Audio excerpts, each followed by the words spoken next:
വൈകാശീയം. രചന നിലാവിൻ്റെ കൂട്ടുകാരി. അവതരണം സാലിം കരുളായി.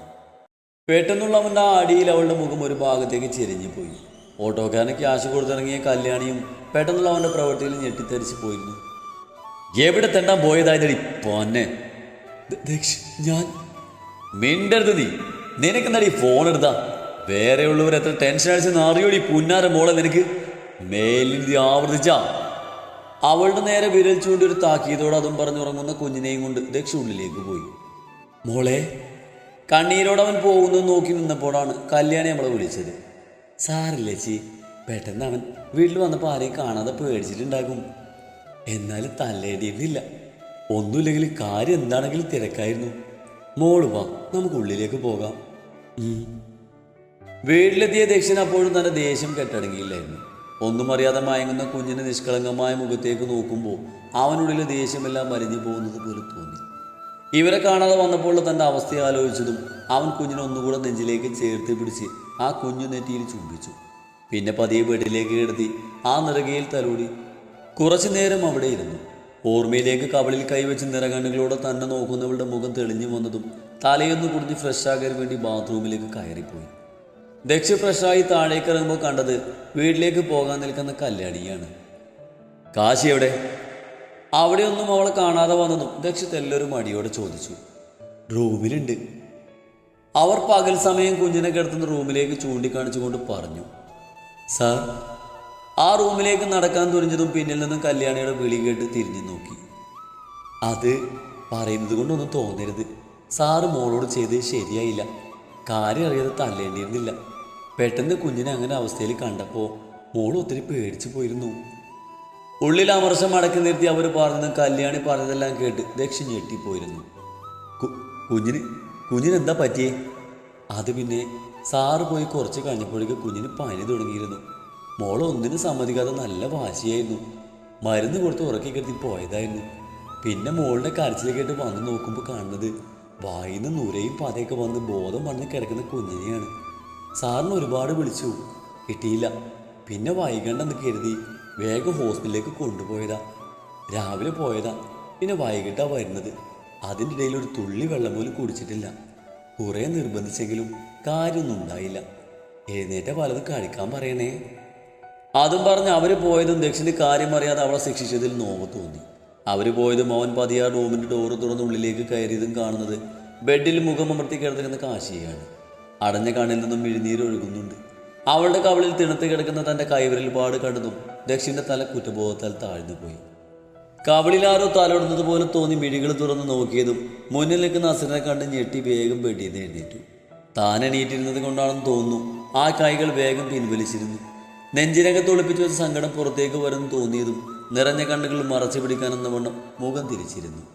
അവനടുത്തിരിക്കുന്നത് അറിഞ്ഞുവെങ്കിലും അങ്ങോട്ട് നോക്കാൻ പോയില്ല. പരിഭവമായിരുന്നു ഉള്ളു നിറയും. അതെന്തിനാണെന്ന് മാത്രം അറിയില്ല. കാരണം അറിയാതെ തന്നെ അടിച്ചതിനോ അതോ മോൻ അങ്ങനെ കണ്ടപ്പോൾ തൻ്റെ അവസ്ഥ ഓർത്തു അറിയില്ല. ഒരു നിമിഷം കുഞ്ഞിനെ അങ്ങനെ കണ്ടപ്പോൾ ശ്വാസം പോലും നിലച്ചു പോകുന്ന പോലെയാണ് തോന്നിയത്. ഇവനെ വിളിച്ചിട്ടും കിട്ടാതെ വന്നതും ചേച്ചിയെയും കൂട്ടിയാണ് ബോധമില്ലാത്ത കുഞ്ഞിനെയും എടുത്ത് ഹോസ്പിറ്റലിലേക്ക് പോയത്. കുഞ്ഞിനെ നോക്കിയാതെന്ന് വരെ ഉമരിയിൽ വീണ അവസ്ഥയായിരുന്നു. അറിയാം അവൻ തങ്ങളെ കാണാതെ ഭയന്ന് പോയിട്ടുണ്ടാകും. അതുകൊണ്ടാകെ തന്നെ തല്ലിയതെന്നു. എന്നാലും നെഞ്ചിൽ നിന്ന് സങ്കടം ഉരുണ്ട് കൂടി വരുന്ന പോലെ. ഇതുവരെ അച്ഛനോ അമ്മയോ തന്നെ ഒന്നും നുള്ളി നോവിച്ചിട്ടില്ല. ആദ്യമായി അടികിട്ടിയത് കൊണ്ടുള്ള സങ്കടമാകും. കാശി. അവൻ്റെ വിളി കേട്ടിട്ട് നോക്കാൻ പോയില്ല. തനിക്കൊണ്ട് വാശിയും ദേഷ്യമൊക്കെ അല്ല ദിവന് മാത്രമല്ല. കാശി ഒന്ന് നോക്ക്. എന്താ? എന്തിനാ വന്നേ? ഇനി എന്താ അല്ലാനാണോ? അത് പിന്നെ ഞാൻ കാര്യം അറിയാതെ സോറി. ഒരിക്കലും ഇവൻ സോറി പറയുന്നത് കരുതിയതല്ല. കേട്ടത് വിശ്വാസാകാതെ മുഖത്തേക്ക് നോക്കിയതും ആ കണ്ണിൽ തനിക്ക് കുറ്റബോധം കാണാൻ കഴിഞ്ഞിരുന്നു. സങ്കടം കൊണ്ട് നിറഞ്ഞ ആ മുഖം കണ്ടപ്പോൾ ഉള്ളിൽ നോവ് തോന്നി. കാശി സോറി. ഞാൻ പെട്ടെന്ന് ആ ദേഷ്യത്തിൽ അറിയാതെ അടിച്ചു പോയതാണ്. ഞാൻ വന്നപ്പോൾ നിന്നെയും മോനെയും കാണാതെ ഒത്തിരി പേടിച്ചു പോയി. നിനക്കും കുഞ്ഞിന് എന്ത് പറ്റിയെന്ന് അറിയാതെ ഭ്രാന്ത് പിടിക്കും പോലെ തോന്നി. കൂടെ ഫോൺ വിളിച്ചിട്ട് കൂടി കിട്ടാതെ ടെൻഷൻ അടിച്ച് നിന്നപ്പോഴാണ് നീ വന്നത്. അപ്പോൾ അറിയാതെ നിയന്ത്രണം വിട്ട് തല്ലിപ്പോയതാണ്. തെറ്റെൻ്റെ ഭാഗത്താണ്. ഇനി ഉണ്ടാകില്ല. സോറി. നീ കരയാതെ. അവനതും പറഞ്ഞ് അവളുടെ മിഴിനീരൊഴുകുന്ന കണ്ണുകൾ തുടച്ചു കൊടുത്തു. പെട്ടെന്നാണ് അവൾ അവനെ പോലും ഞെട്ടിച്ചുകൊണ്ട് കരഞ്ഞുകൊണ്ട് അവനെ ഇറുകപ്പുണന്ന് ആ നെഞ്ചിലേക്ക് മുഖം ഒളിപ്പിച്ചത്. ഞാൻ നിന്നെ മനഃപൂർവ്വം പേടിപ്പിക്കാൻ വേണ്ടി ചെയ്തതല്ല. നിന്നെ വിളിച്ചപ്പോൾ കിട്ടിയില്ല. എല്ലാം എൻ്റെ തെറ്റാ.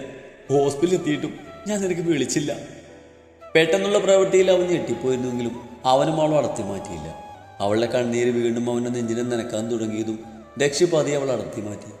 അപ്പോഴാണ് അവൾക്ക് താൻ ഇത്രയും നേരം അവൻ്റെ നെഞ്ചിലാണെന്ന് ഓർമ്മ വന്നത്. ജാളിത് തോന്നിയത് വീണ്ടും അവൾ അവനെ നോക്കാതിരുന്നു. കാശി, നീ ഇങ്ങനെ കരയല്ലേ? ഞാൻ സോറി പറഞ്ഞില്ലേ? അറിയാൻ സോറി പറഞ്ഞാലും നിന്നോട് ചെയ്തതിന് പകരാകില്ലെന്ന്. നീ കരച്ചിലൊന്ന് നിർത്ത്. അവൻ അത്രയൊക്കെ പറഞ്ഞുവെങ്കിലും വീണ്ടും നിയന്ത്രണമില്ലാതെ അവളുടെ കണ്ണുകളിൽ നിന്നും കുടുകുടാ വെള്ളം വരുന്നതും തേങ്ങൽ കടന്ന് ദക്ഷിന് ദേഷ്യം തോന്നി. ഇനിയും കരയാനാണ് ഭാവമെങ്കിൽ എൻ്റെ സ്വഭാവം മാറൂട്ടോ. ദേഷ്യം വന്നാൽ എന്താ ചെയ്യുന്നത് എനിക്ക് പോലും പറയാൻ പറ്റില്ല. അവൻ ഗൗരവത്തിൽ പറഞ്ഞതും പെട്ടെന്ന് അവളുടെ കരച്ചിൽ നിന്നിരുന്നു. അസുരം തെണ്ടി, ഇവൻ ഒരിക്കലും നന്നാകില്ല. എൻ്റെ കവള് എന്തൊരടിയ കാലിന് അടിച്ചേ. അവൾ മുഖം തുടച്ചുകൊണ്ട് പെറുപെറുത്തു. അവൾ പതിയെ പറഞ്ഞതാണെങ്കിലും ദക്ഷത കേട്ടിരുന്നു. അവൻ പെട്ടെന്ന് തന്നെ എണീറ്റ് പോയി. പിന്നെ വന്നപ്പോൾ അവൻ്റെ കയ്യിൽ ലോഷൻ ഉണ്ടായിരുന്നു. ഇന്നാ ഇത് പുരട്ടിക്കോ. അവൻ അവൾക്ക് നേരെ നീട്ടിക്കൊണ്ട് പറഞ്ഞു. വേഗം അത് വാങ്ങി. ഞാൻ നല്ലതേ പകരത്തിന് പകരായെന്ന് കരുതിയാൽ മതി. ഇപ്പം കണക്കൊക്കെ ക്ലിയറായി. അന്ന് നീ എന്നെ കാര്യമില്ലാതെയാണ് അടിച്ചത്. അവൻ പറഞ്ഞത് കേട്ട് മരുന്ന് പുരട്ടിക്കൊണ്ടിരുന്ന കാശിയുടെ തല താണുപോയി. സോറി. അവൾ തലയുത്താതെ പതിയെ പറഞ്ഞു. എന്തിന്? അത് പിന്നെ അന്ന് ഞാൻ കാര്യം അറിയാതെ അപ്പോഴത്തെ ദേഷ്യത്തിൽ അടിച്ചു പോയതാണ്. അന്ന് എൻ്റെ ഭാഗത്ത് തെറ്റുണ്ട്. ഞാനും അപ്പോഴത്തെ ദേഷ്യത്തിൽ എന്തെങ്കിലും നിന്നോട് വിളിച്ചു പറഞ്ഞു. അപ്പോൾ ഇപ്പം ഈക്വലായി അല്ലേ? നീ വാ, വലതും കഴിക്കാം. എനിക്ക് വേണ്ട.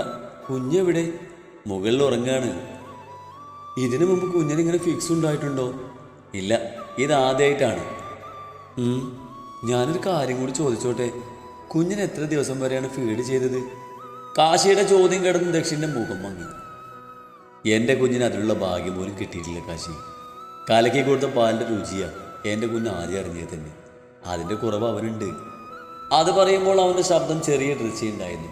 അവിടെ ഒന്ന് നോക്കുകൂടി ചെയ്യാതെ ചുവന്ന് കലങ്ങിയ കണ്ണുകളോട് അവൻ അവിടുന്ന് പോയി. അവൻ്റെ മുഖമൊന്ന് മാറിയത് കണ്ടെന്ന് ചോദിക്കേണ്ടതില്ലെന്ന് തോന്നിപ്പോയി. അമ്മയുടെ പാലിൻ്റെ കുറവ് കൊണ്ടാണ് കുഞ്ഞിന് പെട്ടെന്ന് പനി വന്നതെന്ന് ഡോക്ടർ പറഞ്ഞത് കേട്ട് അറിയാതെ ചോദിച്ചു പോയതാണ്.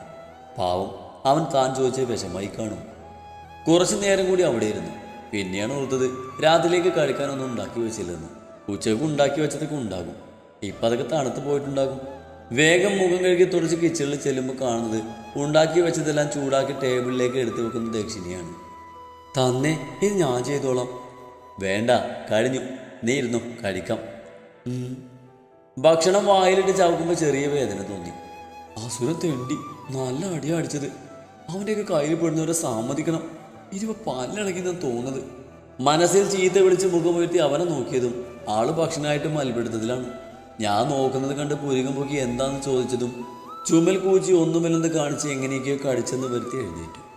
ദക്ഷൻ കഴിച്ച് എഴുന്നേറ്റ് പോയതും പാത്രമെല്ലാം കഴുകി വെച്ച് കിച്ചൺ ക്ലീൻ ചെയ്ത് പിന്നെ ഐസ് ക്യൂബും എടുത്ത് കുറച്ചു നേരം കവളിൽ വെച്ചപ്പോൾ പുകച്ചിലടങ്ങിയതും കുഞ്ഞിനുള്ള പാലും എടുത്ത് ലൈറ്റ് അണച്ച് മുകളിലേക്ക് പോയി.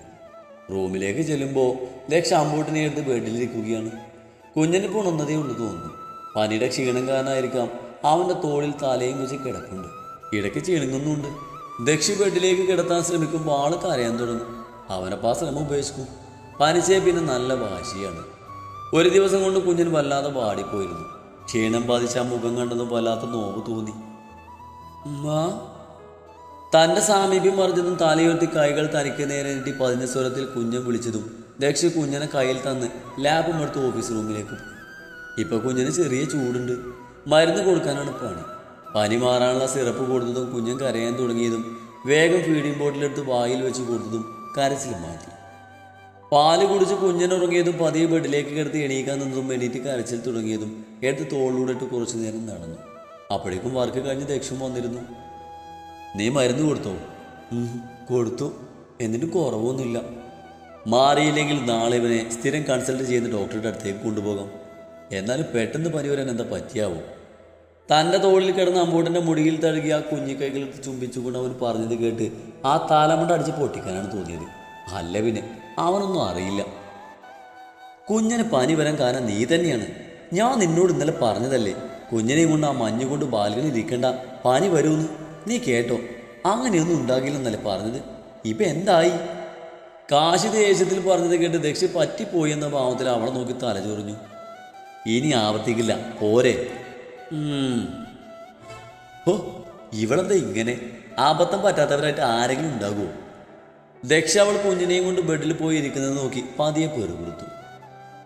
നേരം പുലരുവോളം കുഞ്ഞിനെ എടുത്ത് നടക്കൽ തന്നെയായിരുന്നു പണി. കൈച്ചൂട് മാറുമ്പോഴേക്കും കുറുമ്പൻ എണീറ്റ് കരയാൻ തുടങ്ങും. പിന്നെ എടുത്തുകൊണ്ട് നടക്കണം.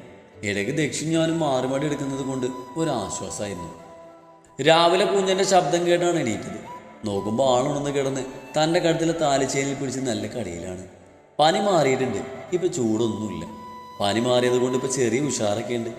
ഇന്നലത്തെ അവസ്ഥ ആലോചിക്കുമ്പോൾ ഇപ്പോഴും വിറയിലാണ്. അമ്മയുടെ അമ്പോട്ടിൻ്റെ ഉവ്വാവും മാറി ഇടമുത്തേ. ഒന്നുകൂടെ നെഞ്ചിലേക്ക് പൊതിഞ്ഞു പിടിച്ച് ആ ഉണ്ടക്കവളിൽ അമർത്തി മുത്തിയതും ചിരിക്കുടുക്ക ചിരി തുടങ്ങിയിരുന്നു. എടാ കള്ള, നീ ഇന്നലെ എല്ലാവരും പേടിപ്പിച്ചല്ലോ. നല്ല അടിയാ തരേണ്ടത് കുറുമ്പൻ. ആ കുഞ്ഞി മൂക്കിൽ കടിച്ച് കൊഞ്ചിക്കൊണ്ട് പറഞ്ഞത് മാളിളകി ചിരിച്ച് എന്തൊക്കെയോ പറയുന്നുണ്ട്. ഇടയ്ക്ക് ഉറങ്ങി കിടക്കുന്ന ദക്ഷിണെ നോക്കി ഉറക്കെ ഒച്ച വെച്ചു. അവൻ ഉണർത്താനും നോക്കുന്നുണ്ട്. എവിടെ, അവനിതൊന്നും അറിയാതെ സുഖ ഉറക്കത്തിലാണ്. കുഞ്ഞിനടുത്തേക്ക് പോകാൻ നോക്കിയത് പിടിച്ചു വെച്ചു. ഉമ്മ, ഓ വിശക്കുന്നുണ്ടോടാ എൻ്റെ കുഞ്ഞിന്? നമുക്ക് പോയി പാപ്പം കുച്ചാട്ടോ. കുഞ്ഞിനെ വിശക്കാൻ തുടങ്ങിയതും കുഞ്ഞിനെയും എടുത്ത് താഴേക്ക് പോയി. ഇന്നലെ വൈകി പോയത് കൊണ്ട് കല്യാണിച്ച് വൈകിയേ വരും. വേഗം കുഞ്ഞിന് പാല് തയ്യാറാക്കി ചൂട് പാകാക്കി കൊടുത്തു. കുഞ്ഞൻ പാല് കുടിച്ച് കഴിയുമ്പോഴേക്കും ഒരു പഴത്തിൻ്റെ പകുതി എടുത്ത് പുഴുങ്ങി വെച്ചു. പിന്നെ ചെറിയ ചൂടുവെള്ളത്തിൽ കുഞ്ഞിനെ ആകെ നനച്ച് തുടച്ചു. പാല് കൂടി കഴിഞ്ഞതും പഴം കൊടുത്തതും ആദ്യം 2 വാക്ക് കഴിച്ചുവെങ്കിലും പിന്നെ തുപ്പാൻ തുടങ്ങിയതും എങ്ങനെയൊക്കെയോ കുറച്ചെങ്കിലും കളിപ്പിച്ച് മരുന്ന് കൊടുത്ത് ഉറക്കി ദക്ഷിൻ്റെ അരികിൽ കിടത്തി വേഗം പോയി കുളിച്ചു വന്ന് കിച്ചണിലേക്ക് പോയി വേഗം ഓരോന്ന് ചെയ്യാൻ തുടങ്ങി. സമയം 11 മണി കഴിഞ്ഞു. ദക്ഷിണിയും എണീറ്റിട്ടില്ല. ആദ്യം 1-2 പ്രാവശ്യം പോയി വിളിച്ചെങ്കിലും ആളൊന്നും അറിഞ്ഞിട്ടില്ല. ഇവനിന്ന് ജോലിക്ക് പോകേണ്ടിയാവും. വീണ്ടും മുറിയിലേക്ക് കയറി ചെന്നപ്പോൾ അച്ഛനും മോനും നല്ല ഉറക്കാണ്. കമിഴ്ന്ന് കിടക്കുന്ന അമ്മൂട്ടിനെ പൊതിഞ്ഞ് പിടിച്ച് നെഞ്ചിലേക്ക് ചേർത്താണ് ദക്ഷിൻ്റെ കിടപ്പ്. ദക്ഷ് ദക്ഷ് കുറെ തട്ടി വിളിച്ചെങ്കിലും എണീക്കുന്നില്ല. കണ്ടതും ജഗ്ഗിൽ നിന്ന് കുറച്ച് വെള്ളം എടുത്ത് അവൻ്റെ മുഖത്തേക്ക് ഉരിച്ചു. എന്താ കാശി നിനക്ക്? മനുഷ്യൻ ഉറങ്ങാനും സമ്മതിക്കില്ലേ? അതെ, സമയം നോക്ക്, നിനക്കിന്ന് പോവേണ്ടേ? ഞാനിന്ന് പോകുന്നില്ല. അതും പറഞ്ഞവൻ ബാത്റൂമിൽ കയറിപ്പോയതും കുഞ്ഞിനെ എടുത്ത് തൊട്ടിലിട്ട് ബെഡ്ഷീറ്റും അലക്കാനുള്ള മറ്റു തുണികളും എടുത്ത് താഴേക്ക് തന്നെ പോയി. താഴെ ചെന്നപ്പോഴാണ് പാച്ചു വരുന്നത് കണ്ടത്. ഏടതി ഏടതി, ഒച്ച വെക്കാതെ പാച്ചു, ഞാനിവിടെ ഉണ്ട്. വന്നേ. ഇത് എവിടെയായിരുന്നു? ഞാൻ വരുമ്പോൾ സ്വീകരിക്കുന്ന ഇവിടെ മനുഷ്യ കുഞ്ഞു പോലും ഇല്ല. അച്ചോടാ, നീ നേരത്തെ പറഞ്ഞിരുന്നെങ്കിൽ നിന്നെ സ്വീകരിക്കാൻ ഞാൻ താലവും വെഞ്ചാരൊക്കെ ആയിട്ട് അവിടെ വന്ന് നിൽക്കുമായിരുന്നല്ലോ. പുതിയ ചളിയാകുമല്ലേ? അല്ല, നിന്റെ എക്സാമൊക്കെ എങ്ങനെ ഉണ്ടായിരുന്നു? പൊളിയല്ലേ? പാസ്സായ ഭാഗ്യം. അതാണ് നീ അങ്ങനെ പറഞ്ഞത്? ഒന്നുമില്ല. കുഞ്ഞനവിടെ? ഉറങ്ങ. ആച്ചോട്ടൻ പോയോ? ഇല്ല, മുകളിലുണ്ട്. നീ കഴിച്ചിട്ടാണോ വന്നത്? കഴിച്ചിട്ടൊക്കെ ഉണ്ട്.